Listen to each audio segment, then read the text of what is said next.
Selamun Aleyküm, efirde Gönül Gönülden programması ve memnuniyet ile men sizlerine bugünkü misafirimizni tanış etmege isteyim.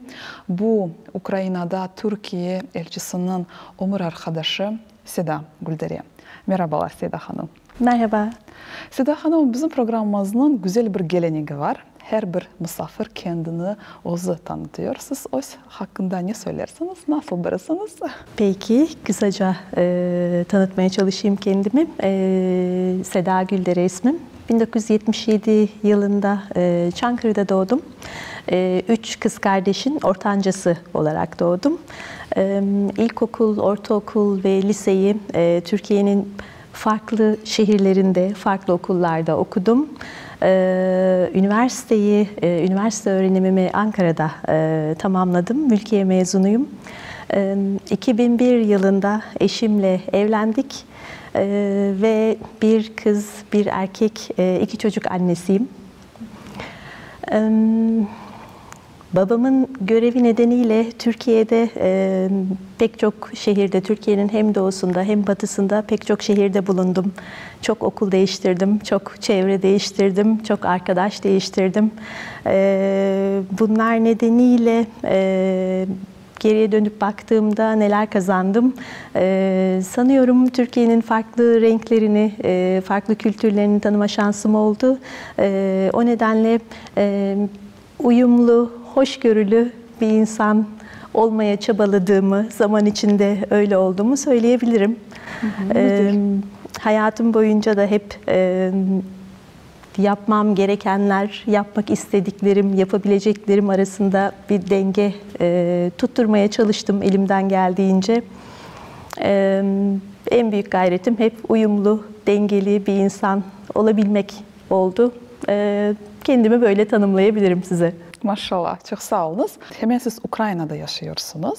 Evet. Ukrayna siz için nasıl bir ülke? Sizi ne hayran ediyor? Ve Ukrayna biraz inkişaf etmesi, yani çabalaması ya da çalışması için neler yapılmalı? Ukrayna bizim için çok güzel bir ülke.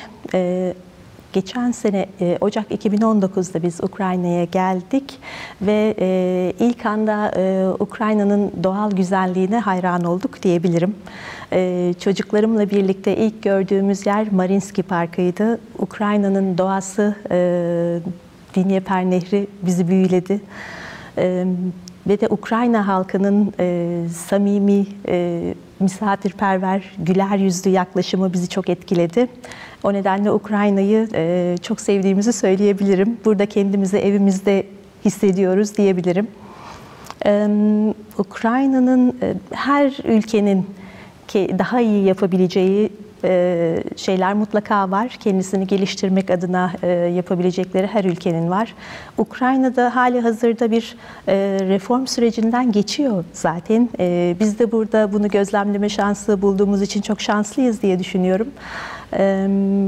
Ukrayna'nın bu reform sürecini başarıyla tamamlayabileceğine ben inanıyorum.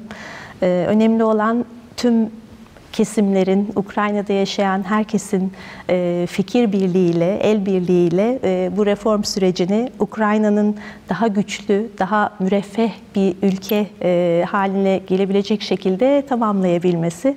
Ben aydınlık bir Ukrayna geleceğine inanıyorum. Biz de inanıyoruz, sağ olunuz. Ama siz çok diğer ülkelerde yaşadınız, hayat geçirdiniz. Hangi ülkelerde bulundunuz ve sizi ne şaşırttı? İlk bulunduğumuz ülke, ilk tayinimiz Suriye'ydi bizim. Sonrasında Belçika ve Rusya'da görev yaptı eşim. Bu ülkeleri tanıma şansımız oldu. Hem Belçika'da hem Suriye'de görev yaptığı dönemlerde çevre ülkeleri ziyaret etme ve tanıma şansımız oldu. Ben mesleğim itibarıyla da Orta Doğu ve Afrika bölgesini çalışıyordum. O nedenle Orta Doğu ve Afrika'ya da çok sayıda seyahat yaptım. O bölgeleri tanıma şansım oldu. Hem Kuzey Afrika'yı hem Sahra Altı Afrika'yı. Tabii ki bu ülkelerin hepsi birbirinden çok farklı. Hepsinin çok zengin, farklı kültürleri, özellikleri var. Hepsinden etkilendiğimi söyleyebilirim. Hepsinin beni etkileyen yönleri oldu. Dönüp baktığımda bütün bu tecrübeler de beni zenginleştirdi diye düşünüyorum. Ama Suriye dediniz. Suriye'de nasıl? Suriye'de güzeldi diyebilirim. İlk tayinimizdi. İlk tayinimiz olması açısından benim için özel. İlk evimdi. Suriye'de kurduğum ev, yurt dışında kurduğum, ailemden uzakta kurduğum ilk yaşamdı. 2 sene güzel bir tecrübe geçirdim Suriye'de. Ya şunu sizden de sormak isteyeyim ki ya sizin ailenize bu devamlı taşınmalar nasıl etkiler, nasıl tesir etti? Yani çocuklarınız var, onların okulları, bu nasıl ola? Bundan önceki tayinlerimizde çocuklarımız yoktu. Kendimizin sorumluluğunu taşıyorduk. Kendi hayatımızı adapte etmeye çalışıyorduk. İlk defa Ukrayna'ya gelirken çocuklarımızla birlikte geldik. Onların korktuğunu, endişelendiğini, Türkiye'den ayrılmakta zorlandıklarını gördüm. Endişelerini biraz ben de yaşadım. Çünkü çocukluğumda benzer süreçlerden ben de geçmiştim. Onların endişelerini paylaştım ama Ukrayna'ya geldiğimizde gerçekten çok sıcak karşılandık. Çocuklarımızın da buraya kolay uyum sağladığını söyleyebilirim. Kiev'i çok sevdiler. Buradaki okullarını çok seviyorlar. Bu anlamda büyüdüklerinde çok değerli bir tecrübe olacağına eminim. Bu yurt dışında yaptığımız görevlerde çocuklarımızla yaşadığımız tecrübelerin. Ya Ukrayna'da nasıl projelere katıldınız? Neler yapma imkanlar oldu? Ukrayna'daki en önemli görevimiz bizim ülkemizi temsil etmek tabii ki. Eşimle birlikte. O nedenle hem Ukrayna makamlarının hem de Ukrayna'daki yabancı temsilciliklerin milli günleri olsun, sosyal kültürel faaliyetleri olsun hemen hepsine elimizden geldiği ölçüde katılım sağlamaya gayret ediyoruz eşimle birlikte. Bunun dışında yaptığımız en keyifli faaliyetler Büyükelçiliğimizin organizasyonunda yaptığımız Milli Gün kutlamaları. Cumhuriyet Bayramımızı büyük bir resepsiyonla kutladık bu sene.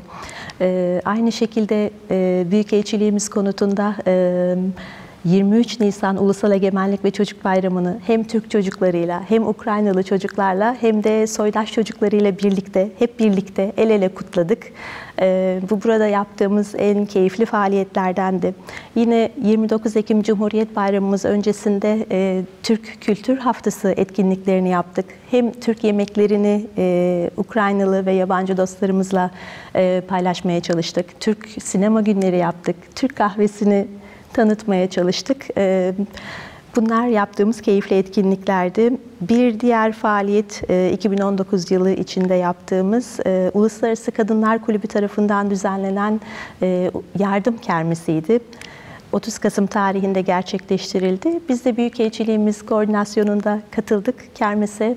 Buradaki iş adamlarımızın ve Türk toplumunun, Türk ve Ukraynalı eşlerin çok değerli katkılarıyla çok da güzel vakit geçirdik. Ülkemizi iyi bir şekilde temsil edebildiğimize inanıyorum kermeste de.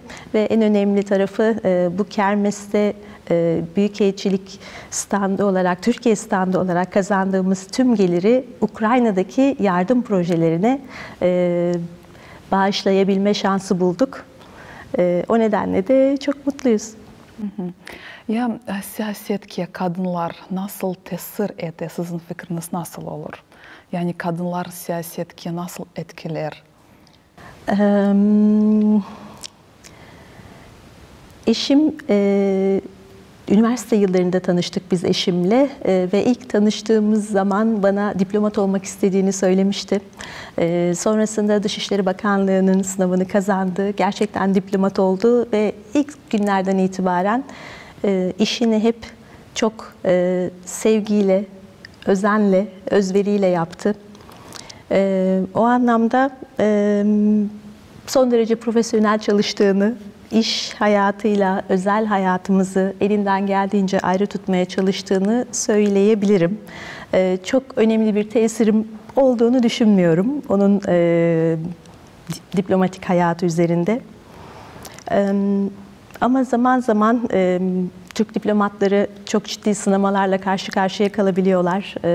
Önemli, zor sınavlardan geçebiliyorlar. Zaman zaman kafasına çok takılan bir şey olduğunda dolaylı olarak benim fikrimi almaya çalıştığını, aldığını ve tavsiyelerime kulak vermeye çalıştığını düşünüyorum. Elçinin karısı olmak bu tehlikeli mi? Farklı ülkelerde yaşamak zorundasınız. Hem kolay hem zor diyebilirim. Çok keyifli yönleri var. Ona eşlik etmek, her şeyden önce aile birliğimize devam ediyoruz. Birlikte bu hayatı yaşıyoruz. Bütün bu tecrübeleri birlikte paylaşıyoruz. Hepimizi zenginleştiriyor diye düşünüyorum. Ama zor yönleri elbette var. Ben Türkiye'de çalışıyorum aslında. 99 yılından beri, 1999'dan beri benim de bir meslek hayatım var. Her yurt dışı tayinimizde ben çalışma hayatıma ara veriyorum. Yurt dışında eşime eşlik ediyorum. O nedenle işimi, kariyerimi özlediğim zamanlar oluyor benim de. Böyle artıları, eksileri birlikte diyebilirim. Seda Hanım, Kırımlılarda böyle atalar sözü var. Yani evini gül etken kadın, erini er etken kadın. Yani siz bunun razısınız mı? Yani her şey kadınlardan bağlı. Belki razı değilsiniz. Bir ölçüde doğru olduğunu düşünüyorum. Aileyi bir arada tutan en güçlü faktörlerden bir tanesi kadın çünkü. Çok önemli bir rolü var çekirdek ailenin içerisinde. Bir ölçüde doğru. Ama diğer taraftan hem eşin başarısını düşündüğümde ikisini birbirinden çok ayıramıyorum. Her iki eşin de başarısı diye düşüneyim. Her iki eşin de başarısı, ailedeki çocukların da başarısı. Bunların hepsi ailenin birbiri içinde kurduğu uyuma, sevgi, saygı ve uyuma bağlı diye düşünüyorum.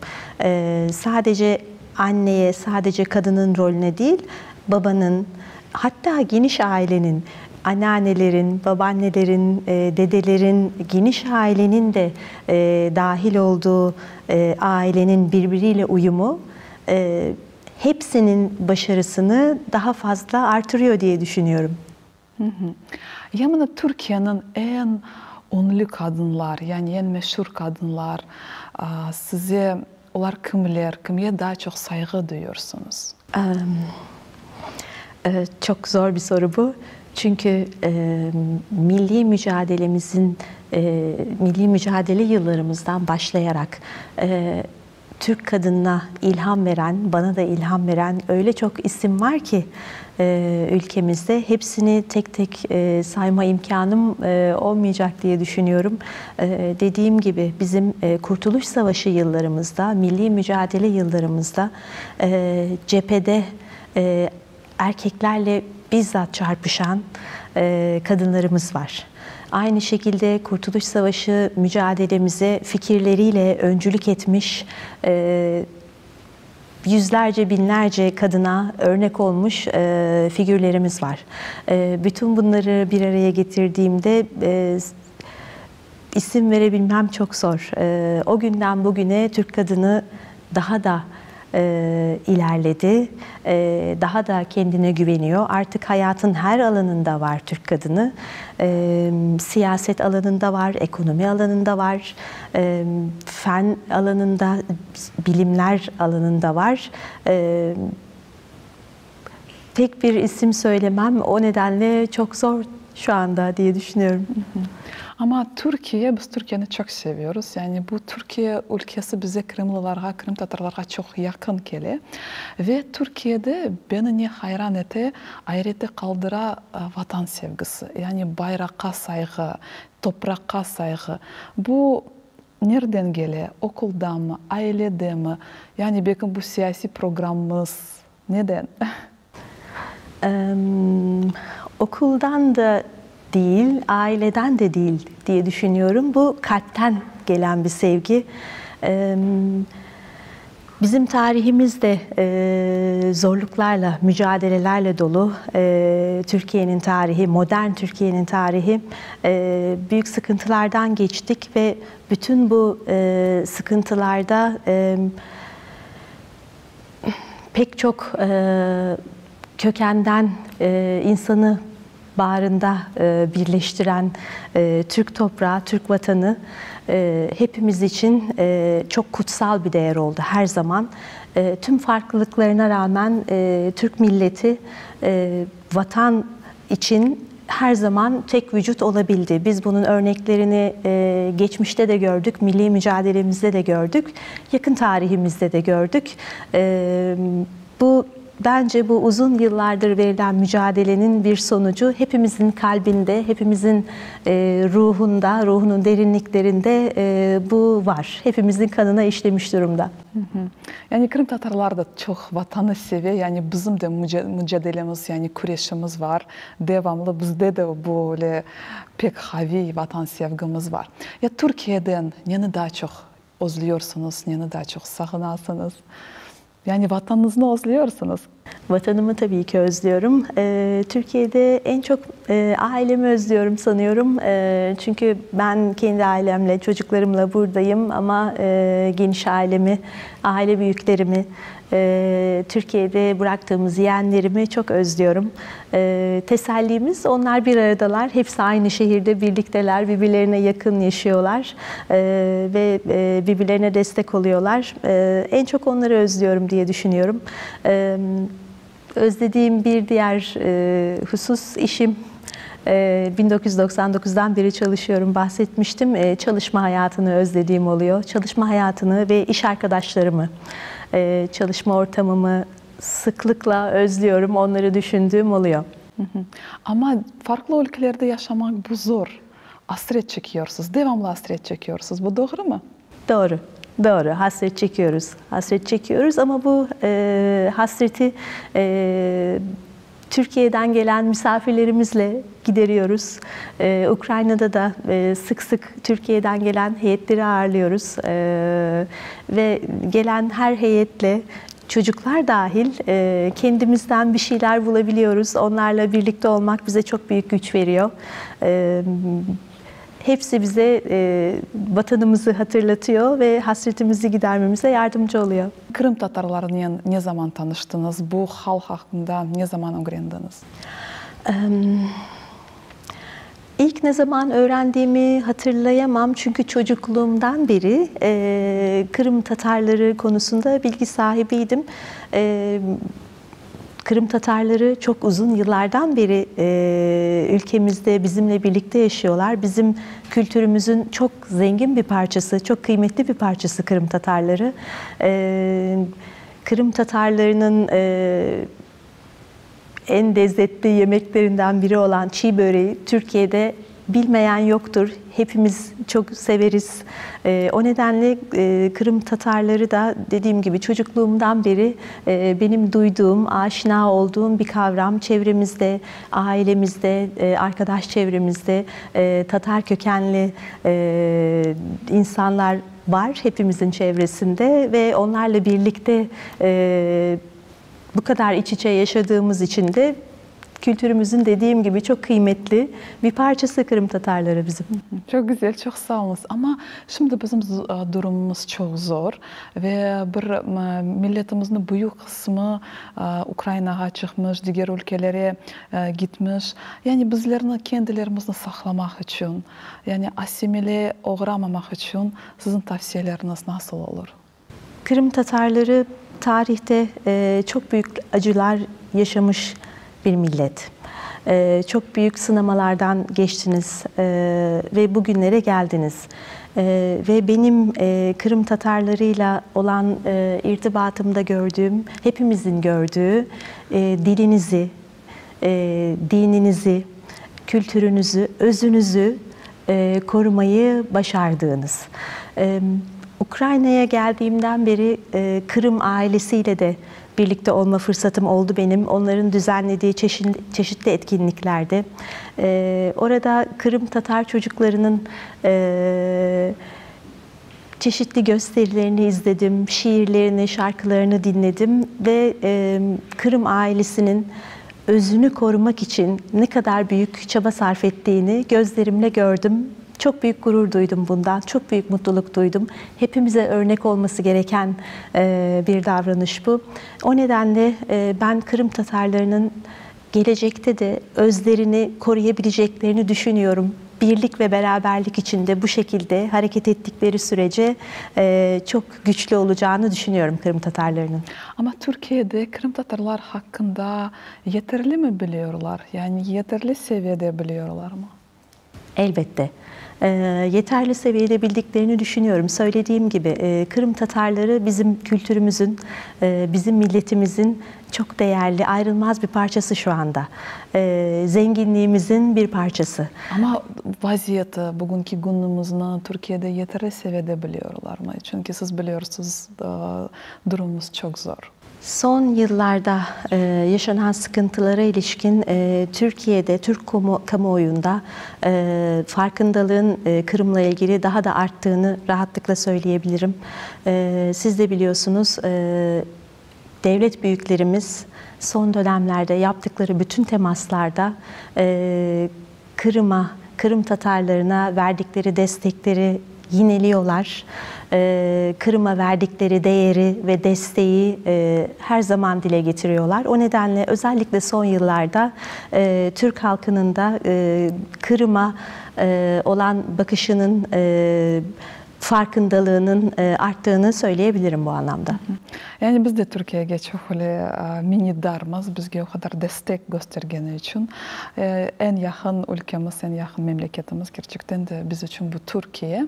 Ve sizden şunu da sormak isteyeyim ki, dünyada birçok şimdi şeyler oluyor. Yani onu tahlil etsek dünya şimdi nereye öyle yuvarlanıyor?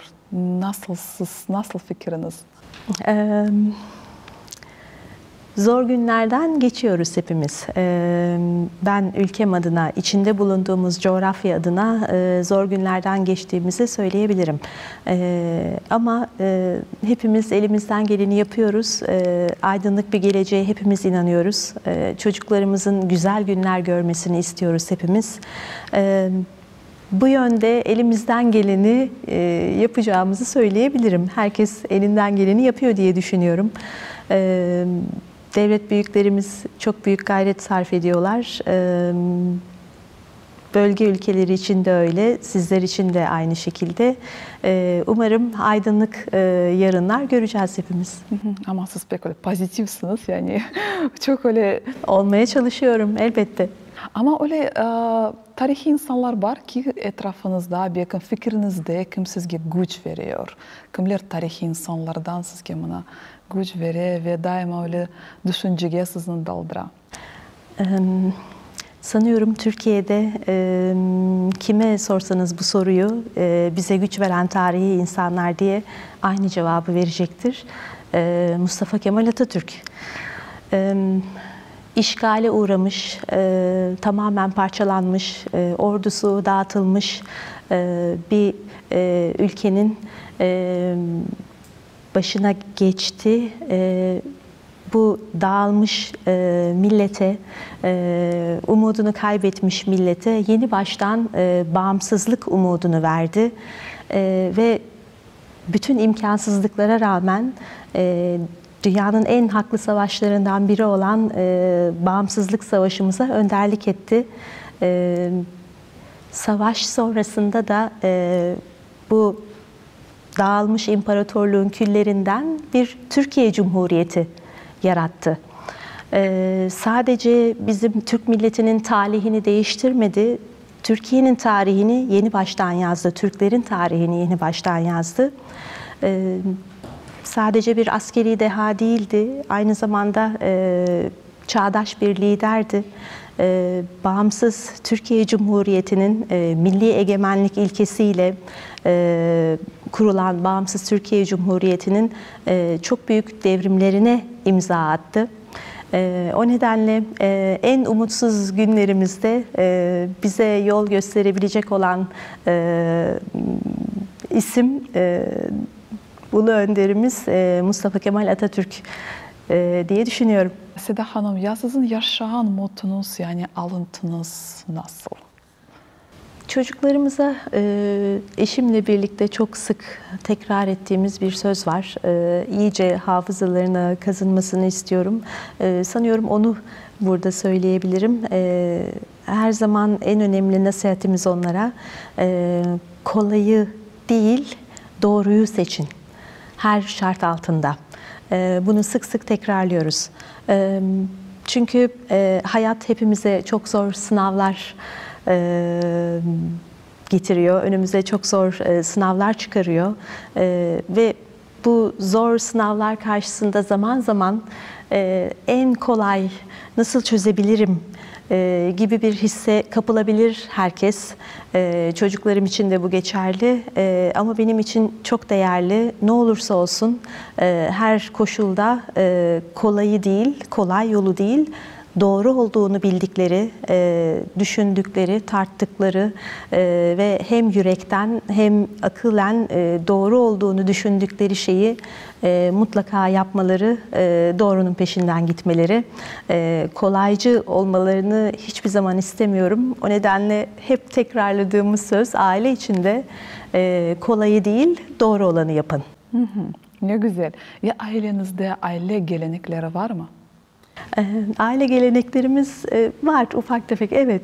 Ya nasıl? Lütfen paylaşınız. Türkiye'de daha fazla tabii ki. Geniş ailemizle birlikte olduğumuzda bizim de aile geleneklerimiz var. Bayram kutlamalarımız, ailece bayram yemeklerimiz, mutlaka bir aile büyüğünün evinde bir araya gelip bütün aile hepimizin ufak tefek bir şeyler hazırlayarak katkıda bulunduğu ve büyüklerimizin elini öptüğümüz bayram geleneklerimiz var. Hala çok severek yaşatmaya çalıştığımız, çok kalpten mutlulukla yaptığımız, ailemiz içinde yaptığımız küçük geleneklerimiz var.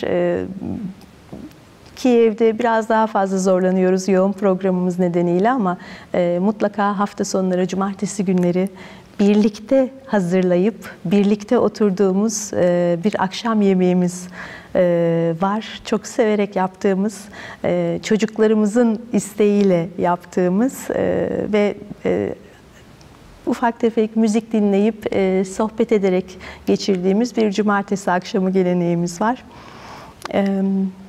Bunun dışında yeni yıl kutlamaları mutlaka çocuklu her evde olduğu gibi keyifle yaptığımız etkinlikler ailemizin içinde. Doğum günü kutlamalarımız. Bunların hepsini yapmaya özen gösteriyoruz elimizden geldiğince. Çocuklarınızla mı terbiye etsiniz? Güzel gelenekleriniz var ama terbiye ettiğinde neye daha çok esaslanasınız? Siz için en mühimi bu nedir? En mühimi sanıyorum dürüst olmaları. Hem kendilerine karşı hem çevrelerine karşı dürüst olabilmeleri, ikisini de çok önemsiyorum. O nedenle hani hiçbir zaman kolay yolu seçmemeleri, hem kendilerine karşı hem etraflarındaki insanlara karşı saygılı ve dürüst olmaları konusunu çok önemsiyorum. En çok uyardığım, onlarda yerleşmesini istediğim davranış tarzı bu sanıyorum. Ya sizin kaynana sözü var sizde. Var. Var da kaynananız var. Var, evet. Var. Güzel. Yani buna gelin olarak siz nasıl bir gelinsiniz kaynana için? Nasıl bir gelinim? Çok saygılı bir gelin olduğumu söyleyebilirim. Kayınvalidem 81 yaşında. Yaşı itibarıyla o da çok büyük sınavlardan geçmiş, çok önemli tecrübeler yaşamış bir insan. Pek çok konuda ailemize yol gösterir. Kendi tecrübesiyle bana da nasihat ettiği çok olur. Benim de onun nasihatlerini samimiyetle dinlediğim çok olur. Kayınvalidem de çalışma hayatında bulunmuş bir kadın, uzun yıllar çalışmış. Çok güçlü, çok akıllı bir kadın olduğunu düşünüyorum. O nedenle nasihatlerini samimiyetle dinliyorum. dediğim gibi çocuklarımız için de örnek aldıkları bir aile büyüğü olduğunu söyleyebilirim. Yani gelecek gelinlere sizin nasıl tavsiyeleriniz olur? Nasıl iyi bir gelin olmak gerek? Çok zor bir soru. Nasıl iyi bir gelin? Bunun bir reçetesi olabileceğini zannetmiyorum. Çünkü tek kişinin çabasıyla olabilecek bir şey de değil bu. Benim kayınvalidemle olan ilişkime baktığımda ben ona ne kadar saygılı davranıyorsam o da bana aynı şekilde saygı ve sevgi dolu, evladı gibi yaklaşıyor samimiyetle, bunu biliyorum. O nedenle iyi bir gelin olmak için tek bir reçete yoktur diye düşünüyorum ama en önemlisi her şart altında tarafların birbirlerine karşı saygılı olabilmeleri diye düşünüyorum. Herkes karşısındakinin fikrine saygı gösterdiği ölçüde birlikte yaşamak kolay olacaktır. Ya buna ailede güzel münasebetlerini devamlı yaşattırmak için, birbirine kin tutmamak için, yani siz de paylaşınız, neler kullanıyorsunuz? Birbirimize kin tutmamak için kendimizi başkasının yerine koymayı öğrenmemiz gerekiyor. Birbirimize kin tutmamamız, hoşgörülü olabilmemizin en önemli kuralı bu.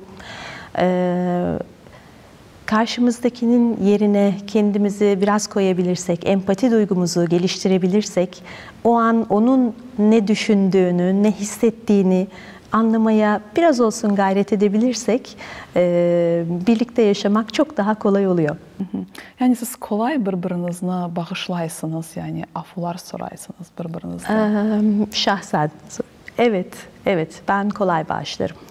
Çok kolay bağışlarım çünkü hoşgörülü bir insanımdır. Çok çeşitli ortamlarda oldum çocukluğumdan beri. Çok farklı insanlarla tanıştım, farklı insanlarla arkadaşlığımı sürdürdüm. Kimileriyle yollarım ayrıldı. Bütün bu süreç bana hoşgörülü olmayı öğretti. Elimden geldiğince başkasının yerine kendimi koymaya çalışıyorum. Bir sıkıntıyla karşılaştığımda, onun gözlerinden bakmaya çalıştığımda mümkün olduğunca hoşgörülü olmaya çalışıyorum. Yani, hepimizin bunu yapması gerek diye düşünüyorum. Güzel fikirleriniz, ama sizin en güçlü tarafınız bu nasıl? En güçlü tarafım sanıyorum sükunetimdir. Çok hızlı tepki vermem olaylara.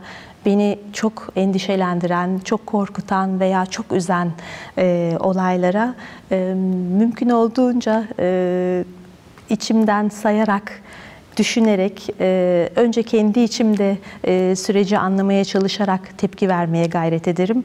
Sanıyorum en güçlü yönüm bu. Şartlar ne olursa olsun sakin olmaya, kontrolümü kaybetmemeye çalışıyorum. Ne güzel, maşallah. Neden öyle güç bulasınız? Bu çok zor, öyle sakin olmak. Çok zor. Her zaman kolay değil. Elimden geldiğince diyeyim. Seda Hanım, şimdi nesil çok öyle dönüşüyor. Yani zamanımız öyle çok hızlı gidiyor, ama anneannelerimizi çoymamak için, onları yaşatmak için, nesillerimizge aşılamak için neler yapmalıyız? Doğru söylüyorsunuz. Çocuklarımız bizim olduğumuz dönemdekinden çok farklı. Çocuklarımız, gençlerimiz çok farklı şartlarla yetişiyorlar. Bilgiye bizim hiç ulaşamadığımız kadar hızlı ulaşıyorlar. Her türlü bilgiye, bunları çok çabuk tüketip yenilerini alıyorlar. Çevrelerinde onları besleyen çok fazla uyaran var. Algıları çok açık, çok fazla kaynaktan besleniyorlar. Bunların büyük çoğunluğu da bizim kontrolümüzün dışında oluyor. Bizim farkında olmadığımız pek çok kaynaktan bilgi alıyorlar ve kişiliklerini buna göre şekillendiriyorlar. Bu hepimizi zorlayan bir konu, çocuk yetiştiren herkesi. Bu ortamda çocuklarımızın her türlü bilgiyi, kavramı bu kadar hızlı tükettiği, yerine yenilerini sürekli koyduğu bir ortamda yapabileceğimiz en güzel şey sanıyorum öncelikle aile ortamında geleneklerimizi tekrar hatırlatmak. Çünkü onların beyninde bu bilgiler çok hızlı kabul ediliyor ve çok hızlı unutuluyor. O nedenle aileden başlayarak geleneksel değerlerimizi tekrar tekrar onlara hatırlatmamız, hep birlikte bunları yaşamamız ve yaşatmamız gerekiyor. Ve daha bir şey var, benim fikrim böyle, yani bizim nesilimizge milletçilik duygularını aşılasak, yani bu halkın koruması, saklaması için çok mühim. Siz bu fikirde, siz nasıl düşünüyorsunuz? Razısınız mı ya da yok? Elbette, doğru, haklısınız. Kültürümüze, dilimize, dinimize, özümüze ilişkin tüm kavramları çocuklarımıza en iyi şekilde aktarabilmemiz gerekiyor. Bunu da öncelikle aile içinde ama daha önemlisi eğitim kurumlarımız aracılığıyla mutlaka yapmamız gerekiyor. Onların hafızasında bu değerlerin çok küçük yaşlardan başlayarak sağlam şekilde yerleşmesini mutlaka sağlamamız gerekiyor el birliğiyle. Yani diğer ülkeye çıksan birçok insanlar yani tanış olan zamanda insan o vatanını gösterse, nasıl vatanına sevgini gösterse bu çok mühim. Yani ben mesela Kırım Tatarım, ben mesela Türk'üm ve her yerde bunu gösterse bu da ben bilesim bu çok önemli. Yani bizim geleceğimiz için. Yani siz çocuklarınıza bunu aşılamak için hareketler yaparsınız mı? Elbette. Nasıl şekilde? Paylaşınız, biz de öğreniyik. Tabii. En önemlisi çok küçük ama çok önemli. Şu anda çocuklarımız bizim İngilizce dilinde eğitim görüyorlar. İngilizcelerini geliştirmeleri için okul çok büyük gayret sarf ediyor. Biz de aynı gayreti Türkçeyi unutmamaları için evde sarf ediyoruz. Çünkü çok hızlı şekilde birini diğerini yerine koyabiliyorlar. O nedenle evde Türkçe okumalarına, Türkçe yazmalarına onları teşvik etmeye çalışıyoruz elimizden geldiğince. Yurt dışında bu kadar uzun vakit geçirdiklerinde dillerinden kopmaları ihtimali maalesef var. Küçük de olsa böyle bir ihtimal var. O nedenle elimizden geldiğince buna özen gösteriyoruz. Güzel, yani bizde Kırımlılarda biz dilimizi çok gayip ediyoruz. Yani çünkü tarihimiz çok zor, o yüzden çoğumuz Rusça konuşuyor ve siz Türkçe serbest konuşuyorsunuz, devletiniz var, onun için siz çok mutlusunuz. Yani Türk dilinde konuşmak, o kendi dilinde konuşmak bu gerçekten de çok güzel. Ve bana Kırım Tatarlarına nasıl destek sözlerini söylerdiniz? Kırım Tatarları daha önce söylediğim gibi çok büyük sınavlardan geçmiş bir millet. Ona rağmen benliğini, kültürünü koruyabilmiş bir millet. Ben onların birlik içinde hareket edebilme gayretlerinden çok etkileniyorum. O nedenle onlara destek olmak adına söyleyebileceğim yegane söz Kırım Tatarlarının birlikte çok güçlü olduğunu yinelemek olur. Birlik içinde, beraberlik içinde hareket edebilirlerse, etmeye devam ederlerse Kırım Tatarları hiçbir zaman özlerini yitirmeyecekler. Ben buna yürekten inanıyorum ve yinelemek isterim. Türk halkı her zaman Kırım Tatarlarının yanında olmaya devam edecek. İmkanlar dahilinde ülkemiz Kırım Tatarlarına eskiden olduğu şekilde destek vermeye devam edecek gelecekte de. Amin. Çok sağ olun. Sağ olun böyle güzel, meraklı sohbet için. Biz sizge can yürekten minnettarız. Sağ olunuz. Bu güzel noktada programımızı yekünleyimiz. Hatırlatan programımızın musafiri Ukrayna'da Türkiye'nin elçisinin umur arkadaşı Seda Hanım Gulderi olğan idi ve men Elmaz Hasan. Bizlerini daima seyretiniz çünkü bizlerin daima meraklı.